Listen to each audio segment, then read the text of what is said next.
Can a horror movie still be called horror when the monster is just a cover story?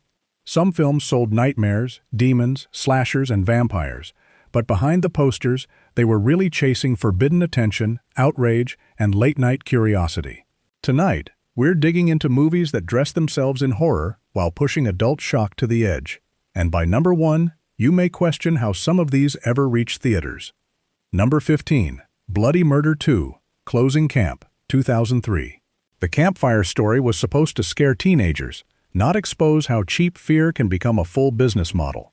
Bloody Murder 2, Closing Camp walks into the woods wearing the mask of a slasher mystery, but underneath, it plays like a late-night exploitation tape built for viewers chasing blood, bodies, and bad decisions.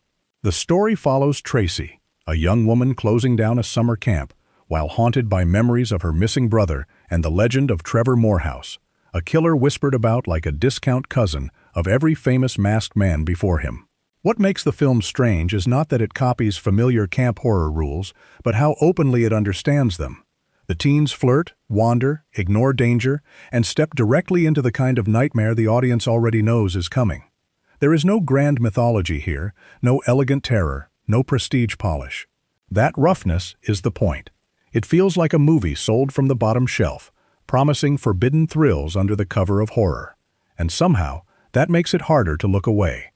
Number 14, Blood Night, The Legend of Mary Hatchet, 2009. Some legends do not survive because they are believable. They survive because teenagers keep turning them into parties. Blood Night, The Legend of Mary Hatchet, builds its entire nightmare around that dangerous idea, taking a local urban legend and wrapping it in alcohol-soaked chaos, reckless desire, and slasher brutality. The film follows a group of young people celebrating the anniversary of Mary Hatchet, a supposedly dead figure whose story has become less like a warning and more like an excuse to cross every line. That is where the movie earns its place on this list. It pretends to be about folklore, revenge, and supernatural panic, but its real energy comes from the collision of party horror and adult shock value. Danielle Harris brings instant genre credibility, while Bill Moseley adds the kind of grim presence that makes even the sillier moments feel dangerous. The movie is messy, loud, and proudly excessive, but it understands one dirty secret of slashers. Sometimes the audience comes for the legend, but stays for the forbidden atmosphere around it. Number 13, Silent Night, Deadly Night Part 2, 1987. The strangest thing about this sequel is not its killer Santa image, but how a recycled horror film became a cult object of pure exploitation madness. Silent Night, Deadly Night Part 2 arrives wearing the costume of a slasher follow-up, yet much of its runtime is built from flashbacks, reused footage, and one of the most memorably over-the-top performances in 80s horror. The story follows Ricky, the younger brother of Billy from the first film, as he explains his violent past to a psychiatrist. That framing device should create psychological dread, but instead, it turns the movie into a strange confessional carnival, where trauma, absurd dialogue, and holiday horror crash into each other with no breaks. Eric Freeman's intense delivery gives the film its legendary reputation, especially because the movie never seems fully aware of how wild it feels. This is not polished horror. It is bargain bin chaos, dressed in seasonal terror, using controversy, shock imagery, and the already infamous title to pull viewers in. What makes it fascinating is how failure became identity. It wanted to scare people, but ended up becoming something even stranger. A movie remembered because it feels like horror, parody, and exploitation, all fighting inside the same Santa suit. Number 12, Witchcraft 4, The Virgin Heart, 1992. This is the kind of movie that whispers a cult thriller on the cover, then slowly reveals it is chasing a much more forbidden late-night audience. Witchcraft 4, The Virgin Heart belongs to a long-running franchise that often used witchcraft, curses, and supernatural danger as a frame for soft-focus exploitation drama. The plot follows an attorney with magical powers who becomes involved in a case connected to musicians selling their souls for fame. On paper, that sounds like a dark supernatural mystery about ambition, temptation, and evil bargains. In practice, the film leans heavily into nightclub atmosphere, seductive danger, and the kind of adult-coded mood that made direct-to-video horror shelves feel dangerous in the 90s. Julie Strain's presence alone signals the movie's real identity, because she became closely associated with the era's blend of genre fantasy and provocative screen energy. What makes this entry work is how thin the horror disguise can feel. The demonic bargain is there, the magic is there, the shadows are there, but the film's pulse is not fear, it is temptation. It uses horror like a doorway, inviting the audience into a world where evil is less terrifying than glamorous, and where the supernatural becomes an excuse for everything the poster could only hint at. Number 11. Silent Night, Deadly Night, 1984. A Christmas horror movie became a national argument because it dared to turn comfort into threat. Silent Night, Deadly Night did not simply arrive as another slasher. It arrived like a direct attack on one of America's safest holiday images. The story follows Billy, a traumatized young man whose childhood memories twist punishment, fear, and Christmas symbolism into something unstable and dangerous. When he eventually wears the red suit himself, the movie transforms holiday innocence into a slasher nightmare. That idea was enough to ignite outrage. Parents protested, critics attacked it, and the film's advertising became almost more infamous than the film itself. But behind the scandal is a very revealing piece of exploitation horror. It takes the familiar 80s slasher formula, troubled killer, reckless victims, shocking imagery, moral panic, and wraps it in seasonal taboo. The film knows exactly what it is doing. It sells horror by corrupting something comforting, and it sells controversy by letting audiences feel they are watching something they were warned not to see. That is why it fits this list so well. It may not be adult in the same way as other entries, but its entire identity is built on forbidden attention, outrage marketing, and the dark thrill of watching a symbol of joy become a warning sign. Number 10. Friday the 13th, 2009. By the time Jason returned in this remake, the legend was not hiding in the woods anymore. It was being polished for a new generation, raised on slicker shocks.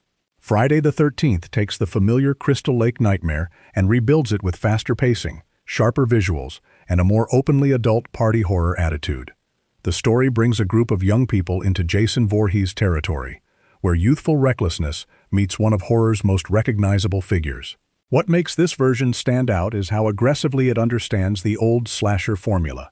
The camp setting, the cabins, the bad decisions, the isolated bodies of water, the sense that every private moment can become a trap. All of it is updated with glossy 2000-era intensity. Derek Mears gives Jason a more physical, predatory presence, turning him from a slow-moving icon into something more brutal and tactical. Yet the film also leans into the franchise's long-running exploitation DNA. Attractive victims, party energy, and punishment lurking just beyond pleasure. It is not pretending to be high art. It is selling the old Crystal Lake promise with louder confidence. The horror mask is real, but underneath it sits the same forbidden machine that made the series famous. Viewers came to be scared, but also to witness the chaos they knew was coming. Number 9. Cat People, 1982. This film does not stalk its victims like a normal monster movie. It moves like a dangerous dream, dressed in silk, shadow, and animal instinct. Cat People reimagines the classic horror idea with a far more adult, hypnotic, and stylish energy, turning transformation into something both terrifying and strangely seductive. The story follows Irena, a young woman drawn into a disturbing family secret, connected to desire, repression, and a deadly animal nature hiding beneath human skin. Director Paul Schrader approaches the material less like a standard creature feature and more like a feverish, psychological nightmare, where every glance feels charged and every room seems to breathe with danger. Nastasia Kinski gives the film a fragile, mysterious center, while Malcolm McDowell brings a predatory unease that makes the story feel unsafe even before the horror fully arrives. What places Cat People on this list is the way it uses horror as camouflage for obsession, identity, and forbidden impulse. The big cat imagery is memorable, but the real monster is the fear of what people become when instinct escapes control. It is elegant, strange, and deeply unsettling. Rather than jump scares, it offers temptation with claws hidden underneath, the kind of horror that feels less like an attack and more like being lured into a trap. Number 8. The Hunger, 1983. The most dangerous vampires in cinema are not always hiding in coffins. Sometimes they live in perfect apartments, wear designer clothes, and make immortality look like a disease with good lighting. The Hunger is not a typical vampire horror film. It does not chase viewers with castles, capes, or thunderstorm cliches. Instead, it pulls them into a world of style, loneliness, beauty, and decay, where every elegant image feels like it is covering something rotten underneath. The story follows Miriam, an ancient vampire played with icy mystery by Catherine Deneuve, and her companion John, played by David Bowie, whose body begins to betray him in terrifying ways. Susan Sarandon enters the story as a doctor drawn into Miriam's orbit, and that is where the film becomes more than a gothic romance. It becomes a study of obsession, control, and the awful price of wanting forever. Tony Scott directs everything like a luxury nightmare, filling the screen with curtains, shadows, music, mirrors, and faces that look trapped inside their own beauty. What makes The Hunger perfect for this list is how smoothly it uses horror as a disguise for something more adult and unsettling. The vampire curse is there, the blood is there, the fear of aging is there, but the film's real power comes from temptation. It sells danger as glamour, and glamour as a trap. Viewers expecting simple vampire scares found something colder, stranger, and far more seductive. A film where the monster does not burst through the door because it has already invited you inside. Number 7. From Beyond, 1986. Some horror films open a door to the unknown. From Beyond kicks the door down and asks why the human body was ever trusted in the first place. Directed by Stuart Gordon, this wild Lovecraft-inspired nightmare follows scientists who create a machine called the Resonator, a device that stimulates the pineal gland and allows people to see creatures from another dimension. That premise sounds like pure science fiction horror, but the movie quickly turns into something far more feverish. Once the machine is activated, reality becomes unstable, bodies begin to change, and desire itself starts to look like a dangerous infection.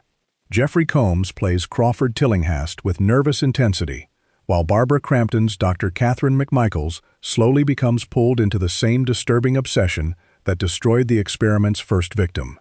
What makes From Beyond so unforgettable is its fearless commitment to excess. The practical effects are wet, grotesque, colorful, and almost impossible to confuse with normal monster movie imagery. It feels like a film made by people who wanted horror to invade the senses, not just the imagination. And that is exactly why it belongs here. On the surface, it is a mad science story about other dimensions, but underneath, it is a film about curiosity becoming appetite, intelligence becoming weakness, and the body turning into a battlefield.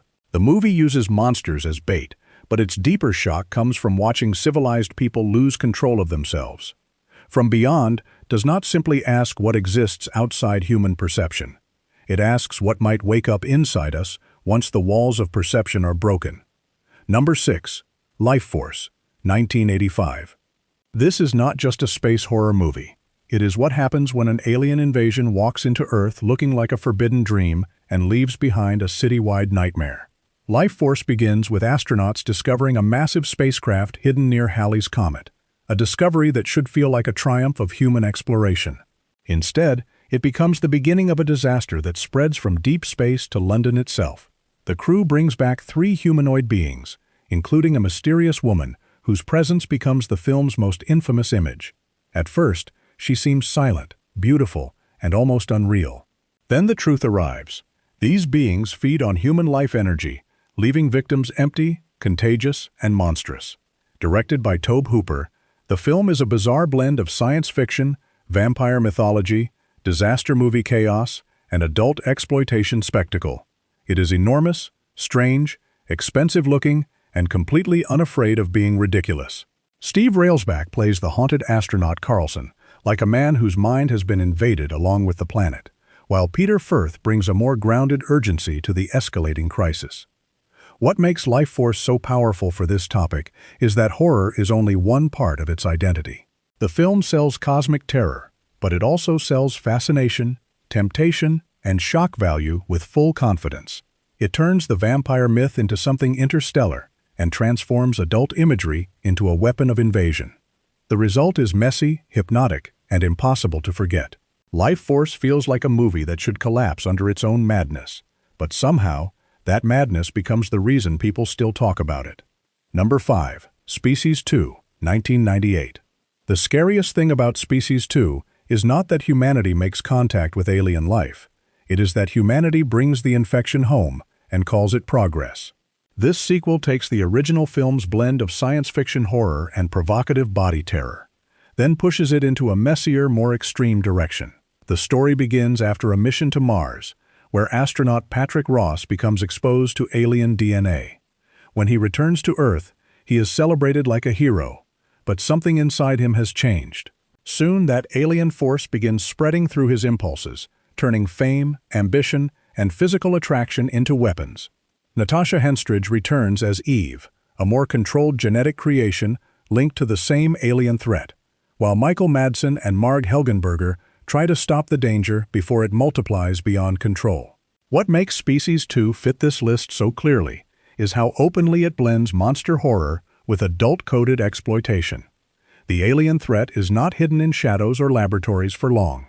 It moves through desire, reproduction, and obsession, using human weakness as its doorway. The film is not subtle, and it was never trying to be. It uses science as an excuse, government experiments as a backdrop, and alien biology as a way to turn taboo imagery into horror spectacle. Compared with more elegant genre films, Species 2 feels rougher and more shameless, but that is also its identity. It represents a specific late 90s kind of horror, where glossy effects, shocking scenes, and provocative marketing were all part of the same machine. It pretends to warn viewers about alien contamination, but its real engine is curiosity, the kind viewers know they should resist, yet keep watching anyway. Number 4. Teeth, 2007. Some horror films disturb you with monsters in the basement. Teeth disturbs you because the monster is tied to fear, shame, power, and the way society teaches people to misunderstand their own bodies. At first glance, the film looks like a dark teen satire wrapped in body horror. It follows Dawn, a high school student raised in an abstinence-focused community, whose life is built around rules, purity speeches, and fear of temptation. But when she becomes the target of male aggression, she discovers that her body contains a defense no one can explain and no one can control. That premise could have been treated as cheap shock, but director Mitchell Lichtenstein gives the film a sharper edge. Jess Weixler's performance is the reason it works. She plays Dawn not as a joke, but as a confused, frightened, and slowly awakening person trying to understand what has been hidden from her. The film is uncomfortable, yes, but its discomfort has a purpose. It turns exploitation expectations against the viewer. Instead of offering a normal horror victim, it creates a character whose terror becomes protection. That is why Teeth belongs on this list, even though it is more provocative than explicit. It uses the language of horror to talk about control, violation, embarrassment, revenge, and self-discovery. The shocking concept gets people through the door, but the deeper tension comes from watching Dawn realize that the thing she was taught to fear might also be the thing that saves her.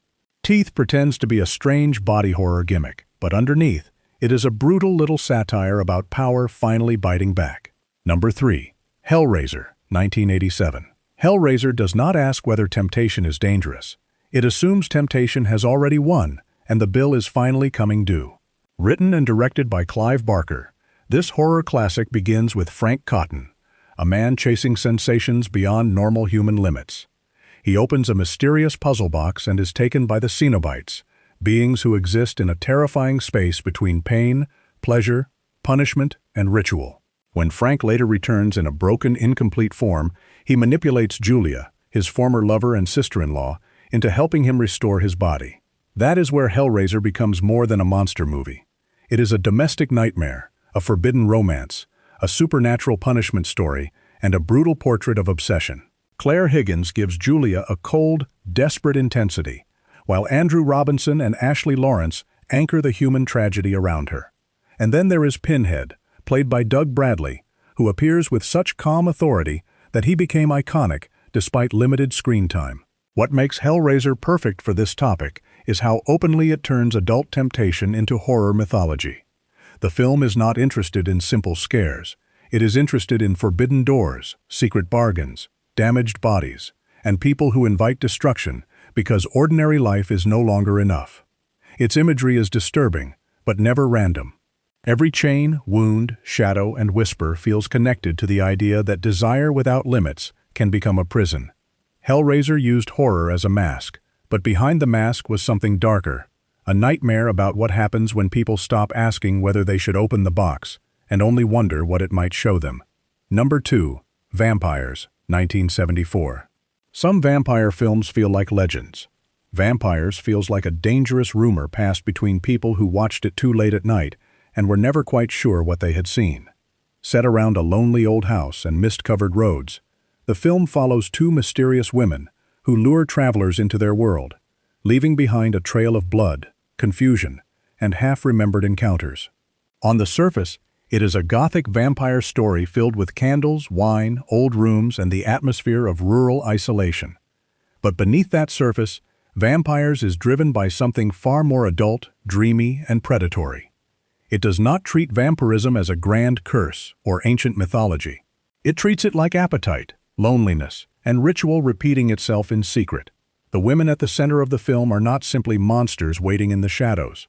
They are the shadows, controlling the mood of every scene they enter. The horror is slow, sensual, and strangely quiet, which makes its violent eruptions feel even more shocking.